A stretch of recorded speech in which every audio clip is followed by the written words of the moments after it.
Sabe aquela pergunta que quase todo mundo se faz uma vez por ano? Por que a Páscoa nunca cai no mesmo dia? Pois é, diferente do Natal, que tá lá, firme e forte, no dia 25 de dezembro, a Páscoa parece que dança pelo calendário. A resposta para esse mistério todo é uma história de mais de 2000 anos que mistura astronomia, poder e, o mais importante, uma busca por identidade. Vamos montar esse quebra-cabeça juntos? Então vamos direto ao ponto. Por que essa data vive mudando? Para entender isso, a gente precisa voltar lá no comecinho de tudo, numa época em que o problema não era exatamente com o céu, mas sim com as pessoas aqui na Terra. A nossa viagem começa nos primeiros séculos do cristianismo. E olha, o primeiro grande debate não tinha nada a ver com a Lua ou com o Sol. Tinha a ver com uma questão muito mais profunda. A necessidade de criar uma identidade cristã que fosse única, fosse diferente. No início, era uma confusão. Pensa só. De um lado, tínhamos os chamados quartodecimanos. Eles seguiam à risca a tradição judaica, celebrando a data no dia 14 do mês de Nissan. Não importava se caísse numa terça ou numa quinta. Do outro lado, as igrejas de Roma batiam o pé. A ressurreição aconteceu num domingo, então a festa tem que ser sempre num domingo. Isso não era só um detalhe técnico. Era uma disputa sobre o cristianismo se firmar como uma fé com identidade própria, separada de suas raízes. Imagina o caos. A festa mais importante do ano, acontecendo em semanas diferentes, dependendo de onde a pessoa estivesse. A situação ficou insustentável. E aí entrou em cena uma das figuras mais poderosas da época, o imperador Constantino. Ele queria estabilidade no seu império, e para isso precisava de uma igreja unida. Então, em 325, ele convocou o famoso Concílio de Nicéia. O objetivo era bem claro: colocar ordem na casa e criar uma regra única para todo mundo. E lá em Nicéia, eles chegaram a uma fórmula que, olhando assim, parece bem lógica. Primeiro passo, ache o equinócio da primavera, o dia que marca o início da estação. Segundo passo, espere a primeira lua cheia que acontecer depois desse equinócio. E o terceiro passo, o primeiro domingo depois dessa lua cheia, é a Páscoa. Simples, não é? Bom, claro. Pois é, aqui que entra o pulo do gato. A regra não usa o sol e a lua que a gente vê de verdade no céu. Na prática, a igreja criou uma espécie de céu oficial, um céu de calendário. Eles definiram datas fixas e tabelas de cálculo para garantir que todo mundo, em qualquer lugar do mundo, chegasse exatamente no mesmo resultado. E aqui dá para ver bem a diferença. O equinócio de verdade pode acontecer entre os dias 19 e 21 de março. Mas a igreja cravou, é sempre dia 21 de março. E a lua cheia pascal? Não é aquela que a gente olha pela janela, mas uma data que sai de um cálculo, de uma tabela. Foi uma decisão totalmente pragmática. Para eles, era muito mais importante que todo mundo celebrasse junto do que ter uma precisão astronômica perfeita. A unidade da fé valia mais. Esse sistema funcionou por mais de 1000 anos, sabe? Mas tinha uma falha silenciosa, uma espécie de bomba-relógio bem no coração do calendário que todo mundo usava na época. O calendário juliano, criado lá por Júlio César. O problema todo estava num erro de cálculo que parece minúsculo, só 11 minutos. O calendário juliano achava que o ano era 11 minutos mais longo do que ele realmente é. 11 minutos não é nada, certo? Errado. O tempo tem um jeito de transformar errinhos em problemas gigantescos. E esses 11 minutos por ano foram se acumulando, claro. A cada 128 anos, essa pequena diferença virava um dia inteiro de atraso do calendário em relação às estações.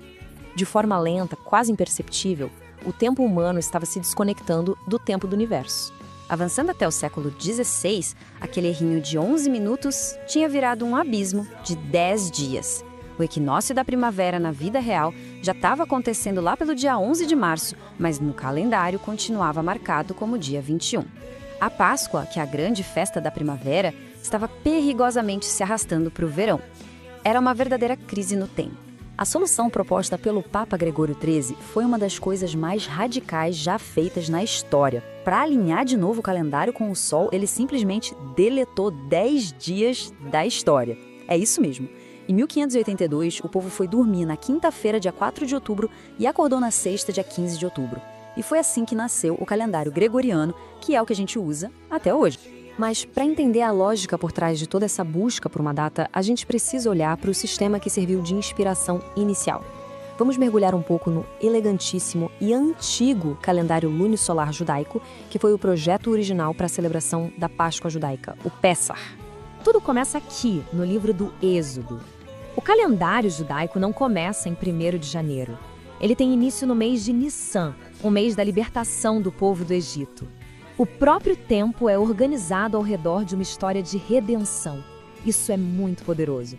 O tempo nesse sistema não é só uma contagem, ele tem um propósito, ele conta uma história. Diferente do nosso calendário, que é puramente solar, o calendário judaico é lunisolar. E ele faz uma coisa que é incrivelmente sofisticada. Ele tenta harmonizar o ciclo da lua, que define os meses, com o ciclo do sol, que define as estações. É um verdadeiro ato de malabarismo cósmico para garantir que o Pessach caia sempre na primavera. E como eles conseguem essa proeza? Com uma solução genial. Basicamente, o ano lunar é uns 11 dias mais curto que o ano solar. Para tapar esse buraco e impedir que as festas fiquem vagando pelas estações, de tempos em tempos eles adicionam um mês inteiro ao ano. Esse ano gordo é o que se chama de ano embolístico. E isso não é feito no chute, não. A matemática por trás é de uma precisão impressionante.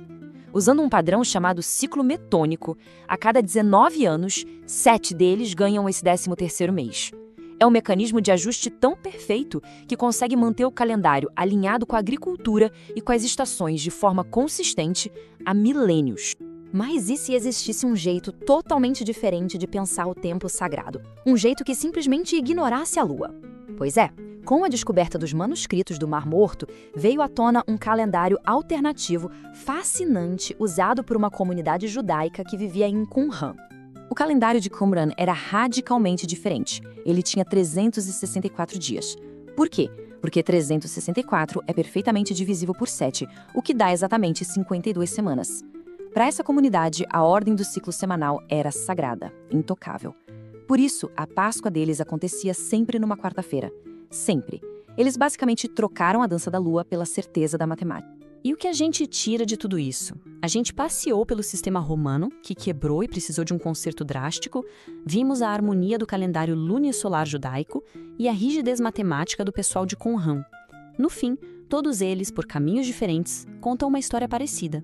No fundo, esses calendários são muito mais do que só ferramentas para marcar os dias. Eles são como grandes obras de arquitetura da fé. São tentativas de encontrar um padrão, uma ordem divina no movimento dos planetas e das estrelas, e de conectar nossa vida, aqui na Terra, a um ritmo maior, a um ritmo sagrado. É a busca humana por significado, gravada na própria estrutura do tempo. Isso tudo nos leva a uma última reflexão. Se os calendários antigos buscavam se conectar com o divino, com as colheitas, com as estações, o que os nossos calendários modernos, cheios de reuniões, prazos e lembretes, revelam sobre nós? Ao organizar o nosso tempo, o que é que a gente está de fato valorizando mais? Fica aí a pergunta.